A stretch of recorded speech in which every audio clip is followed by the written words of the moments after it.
Brr.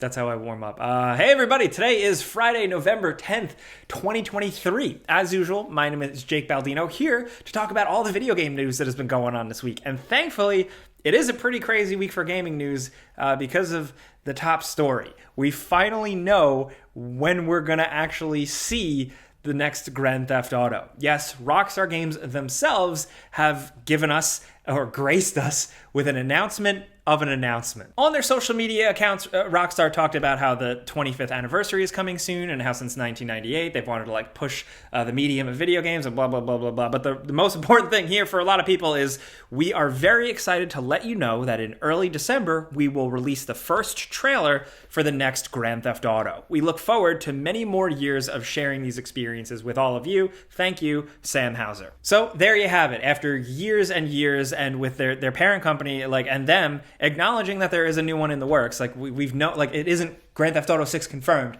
It's been confirmed a million times. People just have short-term memory.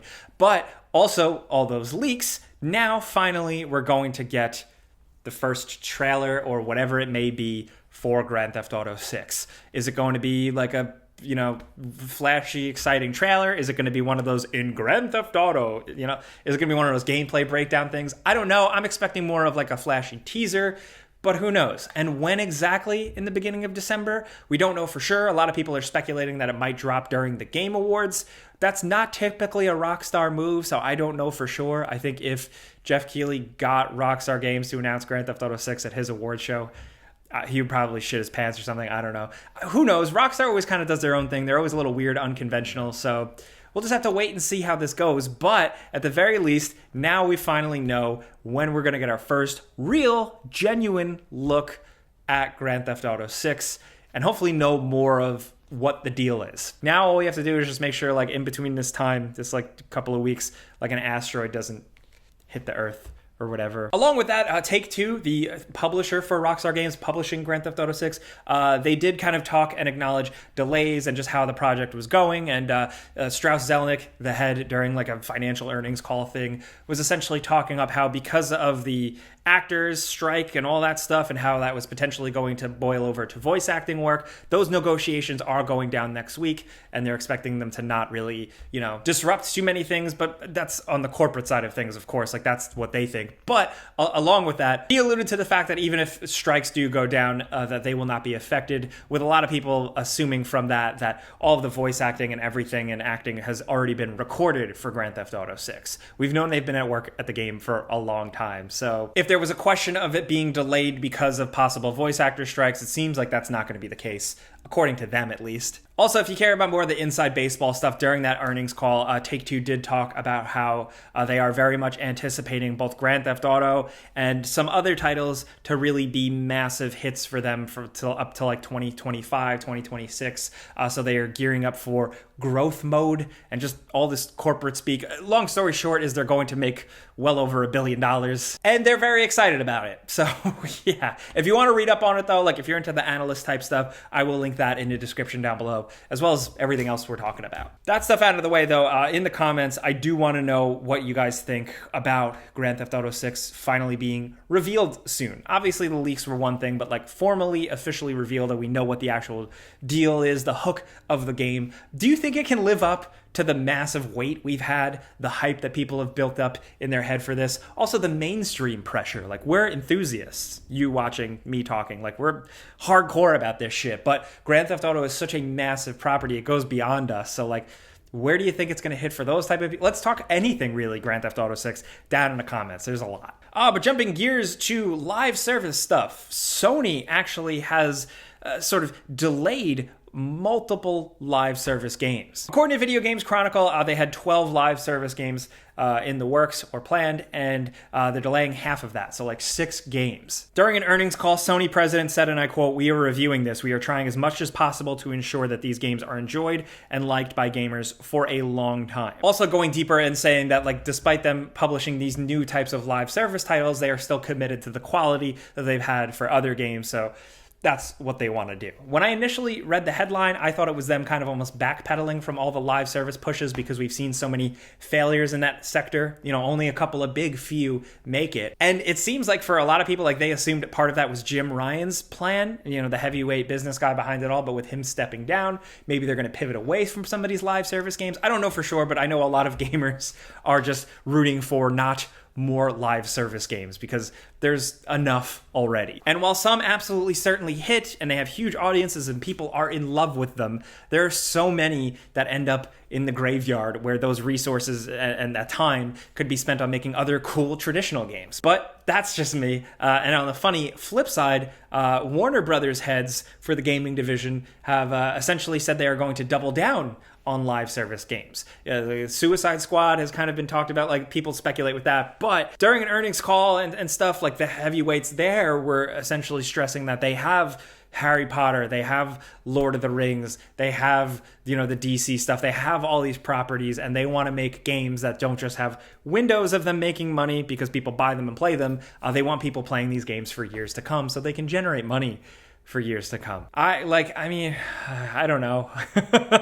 At this point, they've made missteps along the way. Middle-earth Shadow of War got some flack for doing certain things. Obviously, people are not totally sure on Suicide Squad and its angles, but also, I wonder what they're doing behind the scenes. We haven't heard about that Wonder Woman game in a long time. Are they trying to turn the Wonder Woman game into an endlessly playable Battle Pass live service Wonder Woman game? I don't know for sure, but that's just BS speculation on my part. Hey, a lot of the stories this week so far have just been like the corporate at the top, what they're saying. We have to see what they actually do because talk is cheap.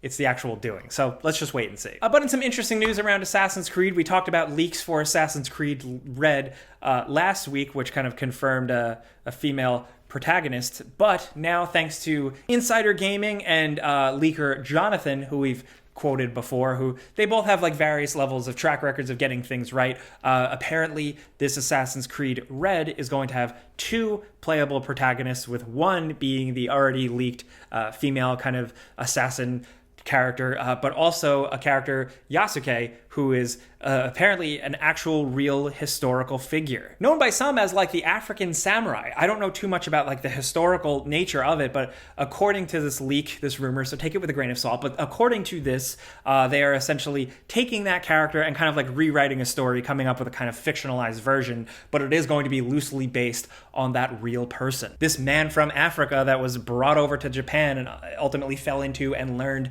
the cultures and the way of the samurai. Could make for an interesting tale, and I think that's the biggest thing here, is that it's the first time, I think, where it's kind of an assassin based on a real historical character. There are always historical characters around the Assassin's Creed stories, and according to this leak, there are going to be some in this period of Japan's history, but the actual playable character, or one of the 2, that's interesting. These reports, these rumors also suggest that they're going to have different styles, with the male character being more of a Jin Sakai, samurai combat style thing, stronger, and the female character having more of a hide in the shadows, use your tools and grappling hook type of thing. Along with that, leaks detail the game kind of feeling big, but also a little bit more focused, refined stealth, multiple battle stances. Honestly, it does sound like it's taking a lot of inspiration from Ghost of Tsushima, but we'll just have to wait and see when the game is announced, when it drops, to see if these rumors and leaks add up. But for now, for people who are looking for a little bit more information on a game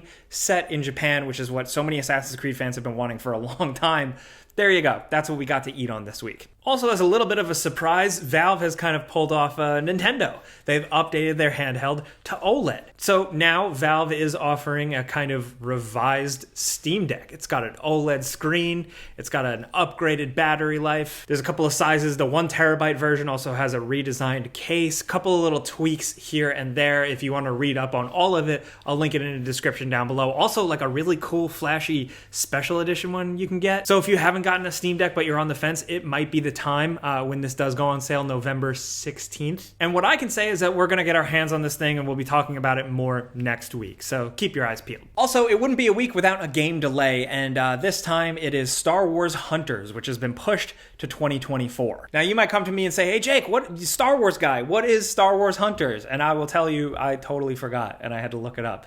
This is that one that was announced a while back that is from Zynga, the people who make mobile games. This is going to be a mobile, like iOS and Android and Switch game. That's kind of like a little mobile Star Wars spin on like an Overwatch hero shooter. Not too interested in this, but if you were looking forward to that, like a little free-to-play Star Wars thing, it's delayed. It's also just keeping up our trend where we always have a game delay to talk about. But yeah. In other news, there have been a lot of Nintendo Switch 2 rumors the past couple of weeks. We've talked about some. We haven't talked about others. But Nintendo has kind of come out and denied a lot of those. Nintendo president himself, Shuntaro Furukawa, has called a lot of the most recent media reports, according to Video Games Chronicle, quote-unquote, untrue.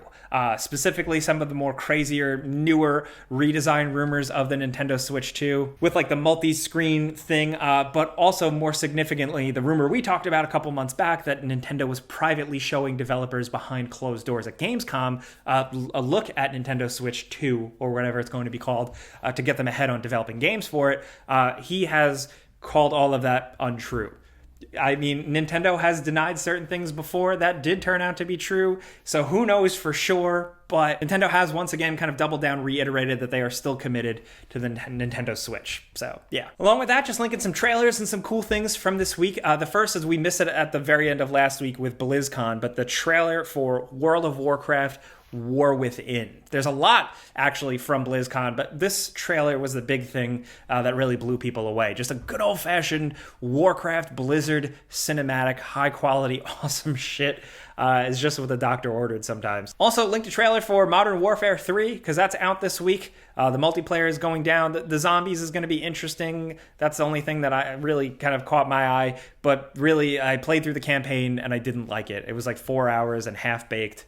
And a bummer. I'm not really a Call of Duty person, but I always play the campaigns because they're like fun little good times. But this one was rough. Still, I'll link them before you buy, and we'll probably talk more about the rest of the game, so you can judge for yourself. What is kind of cool is that Chucky is in Dead by Daylight. He is also not in first person like all of the other, enemy characters are. No, you can play as Chucky in third person and murder survivors. And it actually seems pretty funny. The screenshots are hilarious, but some content creators and stuff have started posting videos of playing as Chucky. There's some more content coming around that. And again, Dead by Daylight continues to surprise me. I'm not like a huge fan of the game, but the way they're able to get all this stuff in the game and actually kind of do it right and kind of squeeze it into their game mode and people just still eat it up, it really is fascinating. Also, in case you missed it, for N7 Day, BioWare actually put out a little bit more of a teaser for the next Mass Effect, featuring a character rocking the red in a cool set of armor that's also like a trench coat, and they have a gun, and that's it. That's all we have to go on. This is a very small teaser for a game that I am going to assume is still very in the early stages. We've talked in the past about some of the layoffs that BioWare has had and the struggles with the next Dragon Age game, so I wouldn't expect more Mass Effect anytime soon, but hey, this character design looks cool. Also, this is fun. I linked an article with it, but there are videos out there floating around. The Daredevil PlayStation 2 game has leaked.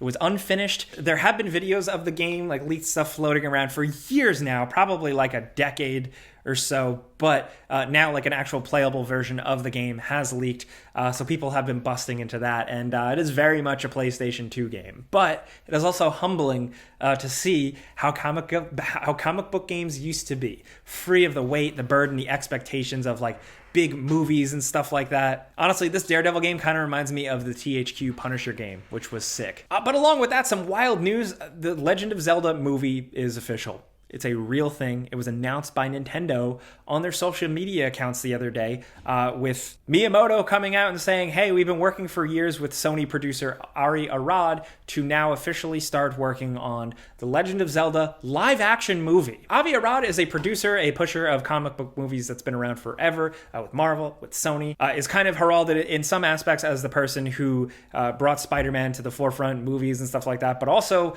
has made some questionable decisions over the years as well. If you follow movie news, you get what I mean, but again, he's also executive produced some of the great Spider-Man and superhero movies as well. So it's 50-50, but also Wes Ball is actually attached as the director. There's already a director. Wes Ball, for those of you that don't know, has directed the Maze Runner movies, which I don't really know too much about, but he's also directing the upcoming new Planet of the Apes movie, which just got a trailer like a week or so ago, and that looks pretty cool. So it's kind of a wait and see thing. And again, these projects are announced, people are attached, and they can just kind of go on forever and never come out. But with Miyamoto himself actually announcing it, maybe they're more serious about it. Maybe this is actually going to happen. Still, I think there's a couple of questions I want to hear from you guys, is really the fact that it's going to be live action.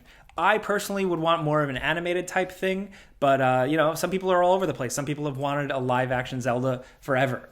Opinions are mixed there. All I'll say is that I was skeptical of the Super Mario Brothers movie, and ultimately when I saw that, I had a good time. I thought that was fun. So I'm happy to be proven wrong. I know not everybody loves the Mario Brothers movie, of course, but this is one we're going to have to wait and see, but also not just see it, like judge it when it comes out, but if it's ever going to actually happen. But again, they seem serious about it, so who knows? But that's the gaming news that's been going on this week. We got to run back to work. We are still working on a lot of stuff. November actually is pretty jam-packed with videos about, you know, hardware, games, stuff like that. So keep your eyes peeled. But I do want to hear from you guys in the comments about everything we talked about, specifically the Legend of Zelda movie, what you expect from that, but also the questions I asked at the start with Grand Theft Auto 6. Do you think it can even live up to the expectations, the hype, the years-long wait, the fact that Grand Theft Auto 5 is the biggest selling thing ever? Can Rockstar really, you know, meet that challenge? Let's talk down in the comments. We'll be down there as much as possible. Things get a little crazy though, so if you ever want to yell at me directly, I'm on Twitter, Instagram, and Threads at Jake Baldino, and my other YouTube channel, Jake Baldino, where I just talk about whatever, like I talked about the Zelda movie. So yeah, you can find me, but that's it. Thank you guys for being here. We're here every Friday. We never skip. We just get you caught up on the news real quick. So thanks if you come around again. Clicking the like button does help us. Thank you. But that's it. I'm Jake Baldino. Thank you guys for watching. See you next time. Pizza's on me. Have a great weekend.